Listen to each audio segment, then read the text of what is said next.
Gene Kirschstein, the reluctant leader of parody. What if destiny took you from a peaceful life and threw you into the middle of a brutal war? How would you react?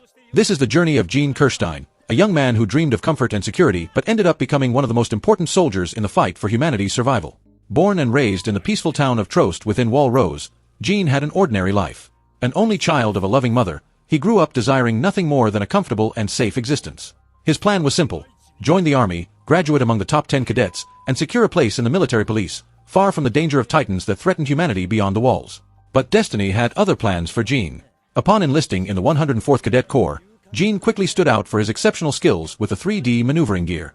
His natural talent and determination placed him 6th among the graduates, practically guaranteeing his place in the coveted military police. However, Gene's life began to change drastically during his training. His encounter with Aaron Yeager, an idealistic cadet determined to join the Survey Corps and exterminate all titans, led to constant conflicts. Gene, pragmatic and cynical, couldn't understand Aaron's almost suicidal fervor. These differences of opinion often led to heated arguments and even physical confrontations between the two. Gene did not hesitate to express his disdain for the lost cause of fighting titans, while Aaron accused him of cowardice and selfishness. However, it was precisely this pragmatism that made Gene stand out as a natural leader. His friend Marco Bott was the first to recognize this potential, noting that Gene's ability to see reality as it is, combined with his tactical intelligence, made him ideal for leading other soldiers. Gene's life changed forever on the day the colossal titan appeared again, destroying the gate of Wall Rose and allowing dozens of titans to invade Trost. Suddenly, all of Gene's carefully laid plans went down the drain. One day away from realizing his dream of joining the military police, he found himself fighting for his own life and that of his comrades. It was in this moment of crisis that Gene's true qualities emerged. Facing chaos and widespread panic, he managed to stay calm and make tough but necessary decisions. Gene gathered the scattered cadets and led an attack on the headquarters, allowing them to replenish their equipment and continue fighting. This battle was a turning point for Gene. He witnessed firsthand the horror and brutality of the titans, saw comrades being devoured, and was forced to make choices that cost lives. The experience transformed him deeply. Perhaps the most impactful moment for Gene was finding the body of his friend Marco after the battle. The sight of the half-devoured corpse of someone so close to him was a brutal shock of reality. Gene realized that no one was truly safe within the walls and that fleeing to a comfortable life in the military police would not change that. Motivated by this new perspective and Marco's memory, Gene made the surprising decision to join the Survey Corps along with Aaron and the others. It was a choice that went against everything he had planned, but Gene understood that it was necessary. In the Survey Corps, Gene's leadership skills continued to develop. His ability to think calmly under pressure and make difficult decisions made him a valuable team member. He participated in crucial missions, such as the attempt to capture the female Titan and the operation to retake Wall Maria. Throughout these missions, Gene faced challenges that tested not only his physical abilities but also his mental and moral strength. He had to deal with the loss of more comrades, the shocking revelation of the true nature of the Titans, and the political complexities surrounding humanity's struggle for survival. One of Gene's most notable moments was during the battle to retake Wall Maria. Using the new Thunder Spears, he nearly managed to defeat Reiner Braun, the armored Titan. This confrontation showed how much Gene had grown as a soldier and strategist since his cadet days. But perhaps Gene's greatest challenge was internal. As the truth about the world beyond the walls was revealed, Gene had to question everything he believed in. The discovery that they were not the last humans, but rather a small isolated population on an island, completely changed his perspective. Gene found himself fighting not only against titans but also against other humans. The moral complexity of this new reality weighed on him. As someone who always valued the lives of his comrades, Gene now had to deal with the possibility of taking human lives to protect his people. This evolution of Gene, from a selfish and cynical cadet to a compassionate leader and strategist, is one of the most fascinating journeys in the story. He retained his pragmatism and realistic view of the world, but learned to use them not for his own benefit but for the greater good. Gene became the necessary balance between Aaron's fervent idealism and Armin's cold calculation. His ability to see things as they are, combined with a strong sense of loyalty and compassion, made him indispensable for parody survival. Over the years, Gene grew not only in skill but also in stature. At 19, he was already a tall and imposing man, standing 1.90 meters tall. His goatee and longer hair were external reflections of his internal maturation.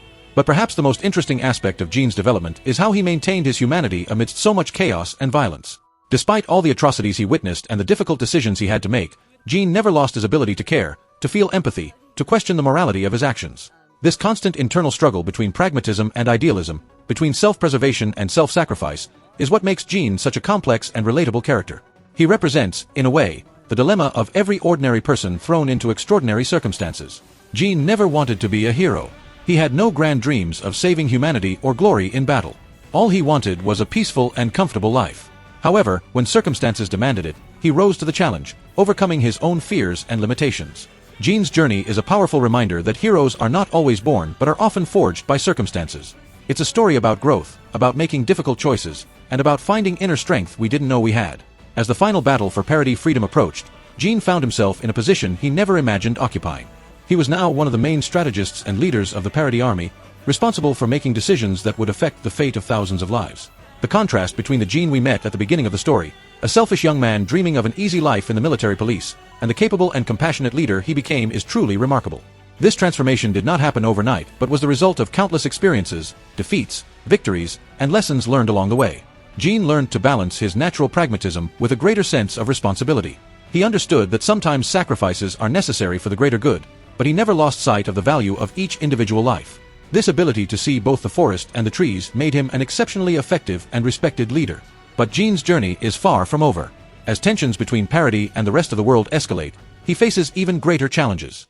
How to navigate the complex waters of international diplomacy when the world sees his people as monsters. How to protect those he loves without becoming the monster the world believes he is. These are the questions Gene will have to face in the next chapters of his story. And knowing Gene, we know he will face these challenges with the same determination, intelligence, and compassion that have defined him so far. Gene Kirschstein's story is a testament to the power of adaptation, courage, and personal growth. It is a reminder that our circumstances do not define us, our choices do. Gene repeatedly chose to face his fears, overcome his limitations, and fight for something greater than himself. As we contemplate Gene's extraordinary journey, from reluctant cadet to respected leader, we are led to reflect on our own capacity for change and growth. What lessons can we take from Gene's story to apply in our own lives? And so, we come to the end of this exploration of Gene Kirschstein's fascinating journey. But one question remains, hanging in the air like the mist that surrounds the walls of Parody. When the decisive moment comes, what choice will Gene make? Will he continue to fight for his people's freedom, even if it means becoming the monster the world fears? Or will he find a different path, one that can unite humanity instead of dividing it further? Only time will tell. But one thing is certain, whatever path Gene chooses, he will walk it with the same determination, intelligence, and compassion that have defined him so far. And we, as spectators of his journey, can't wait to see what the future holds for this unlikely but undeniably inspiring leader.